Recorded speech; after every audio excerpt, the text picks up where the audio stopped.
అది ఒక అందమైన గ్రామం. ఆ గ్రామం మొత్తం పచ్చని చెట్లతో, అందమైన పక్షుల కిలకిల రావాలతో నిండి ఉంటుంది. ఆ గ్రామంలో రామకృష్ణయ్య అనే రైతు నివసిస్తూ ఉంటాడు. క్రమశిక్షణ, నిజాయితీ కలిగిన వ్యక్తి. ఊరందరికీ ఆయన ఒక పెద్ద దిక్కు. ఆయన భార్య పార్వతమ్మ. కష్టం వచ్చినా, కన్నీళ్లు వచ్చినా లోపల దాచుకొని అందరికీ ధైర్యాన్ని ఇచ్చే ఆ ఇంటి దీపం. ఆ దంపతులకి ఇద్దరు కొడుకులు. పెద్ద కొడుకు రవి నాన్న అడుగుజాడల్లో నడిచే ధీరుడు. నాగలి పట్టి పొలం దున్నడంలో ఉన్న తృప్తి రాజభవనంలో కూడా దొరకదు అని నమ్మే నిజమైన రైతు బిడ్డ. మాట తక్కువ, కష్టం ఎక్కువ. రెండవ కొడుకు రాజు. పట్నంలో చదువుకున్న తెలివైన వాడు. కానీ పల్లెటూరు జీవితం తనకు సరిపోదు అనుకుంటాడు. పట్నం వెళ్ళి తనకంటూ ఒక గుర్తింపు తెచ్చుకోవాలని ఆశపడుతుంటాడు. ఒకరోజు రామకృష్ణయ్య గడప మీద కూర్చొని న్యూస్ పేపర్ చదువుతూ ఉంటాడు. పార్వతమ్మ అతనితో ఇలా అంటుంది. ఏమండి, మన రవి పొలానికి వెళ్ళి గంట దాటింది. రాజు ఇంకా నిద్ర లేవలేదు. పెద్దవాడు పొలం పనుల్లో అరిగిపోతూ ఉంటే చిన్నవాడేమో పట్నం కలలు కంటున్నాడు.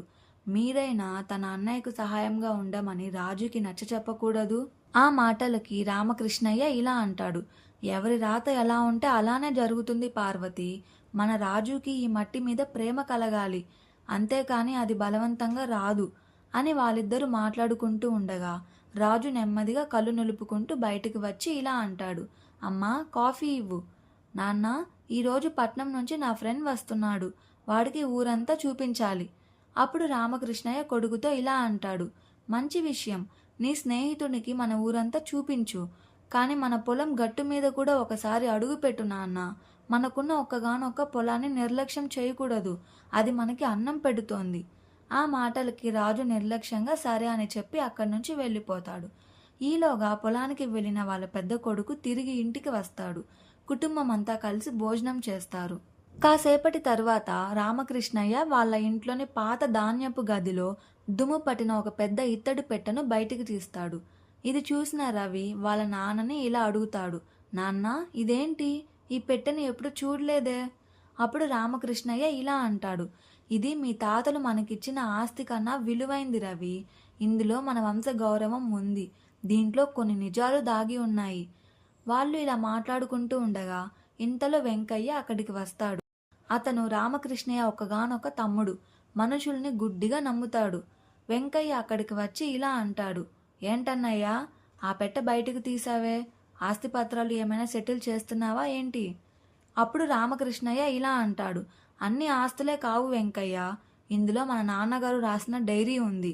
ఇది మన కుటుంబానికి ఒక మంచి దారిని చూపిస్తుంది.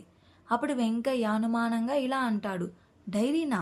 అందులో ఏముందో నాకు కూడా చూడాలని ఉంది. దానికి రామకృష్ణయ్య ఇలా అంటాడు. సమయం వచ్చినప్పుడు అందరం కూర్చొని చూద్దాం, ఇప్పుడు కాదు అని చెప్పి డైరీని లోపల పెట్టి అక్కడి నుంచి వెళ్ళిపోతాడు. ఇదంతా ఒక పక్క చాటుగా నిలబడి గమనిస్తూ ఉంటాడు రాజు. రాత్రి అవుతుంది. అందరూ నిద్రపోయాక రాజు మెల్లగా ఆ గదిలోకి వెళ్తాడు. తండ్రి దాచిన ఆ ఇత్తడి పెట్టెను తెరిచి పాత డైరీని తీస్తాడు. రాజు తనలో తాను ఇలా అనుకుంటాడు. నాన్న అంత దాస్తున్నారంటే ఇందులో ఏదో పెద్ద విషయమే ఉంది. ఒక్కసారి చూద్దాం అని రాజు ఆ డైరీని చదువుతూ ఉండగా అతని కళ్ళు ఆశ్చర్యంతో పెద్దవవుతాయి.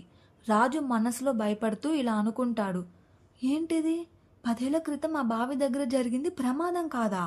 నాన్న ఇది అందరి దగ్గర ఎందుకు దాచారు?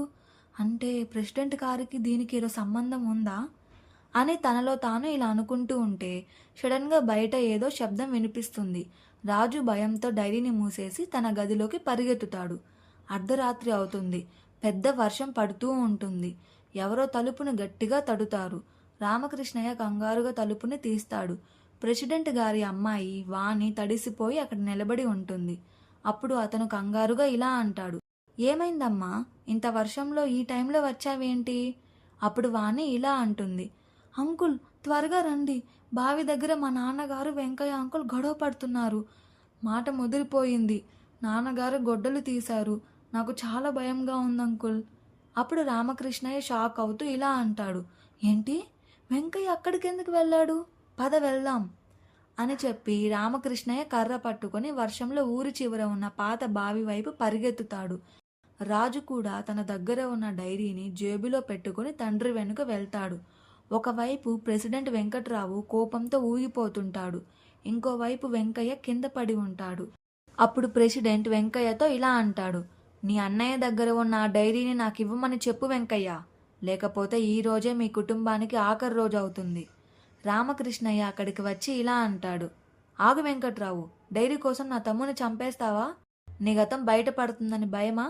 అప్పుడు ప్రెసిడెంట్ ఇలా అంటాడు, రామకృష్ణయ్య, నీకు అంతా తెలుసని నాకు తెలుసు, కానీ అది బయటకు వస్తే నీ కొడుకుల భవిష్యత్తు ఏమవుతుందో ఆలోచించు అని కోపంగా అరుస్తూ ఉంటాడు. రాజు పొదల చాటు నుండి ఇదంతా వింటుంటాడు. అప్పుడే రాజు కాలు కింద ఒక ఎండు కొమ్మ విరుగుతుంది. అప్పుడు ప్రెసిడెంట్ అటువైపు తిరిగి గొడ్డలిని ఎత్తి ఇలా అంటాడు, ఎవరక్కడ, బయటికి రా. రాజు జేబులో ఉన్న డైరీ కింద పడిపోతుంది. రామకృష్ణయ్య భయంతో వద్దు అని గట్టిగా అరుస్తాడు. సో ఫ్రెండ్స్, రాజు దొరికిపోయాడా? ఆ డైరీలో ఉన్న అసలు రహస్యం ఏంటి? రామకృష్ణయ్య ప్రెసిడెంట్ని ఎలా అడ్డుకుంటాడు అనేది ఎపిసోడ్ 2లో చూద్దాం. ఈ స్టోరీ మీకు నచ్చినట్లయితే ఒక లైక్ చేయండి. ఇలాంటి మరెన్నో స్టోరీస్ కోసం మన ఛానల్ని సబ్స్క్రైబ్ చేసుకోండి. అలానే పక్కన ఉన్న బెల్ ఐకాన్ని కూడా క్లిక్ చేయండి. అప్పుడే మన స్టోరీస్ డైరెక్ట్గా మీకే వస్తాయి. మళ్ళీ నెక్స్ట్ ఎపిసోడ్లో కలుసుకుందాం. అంతవరకు బాయ్.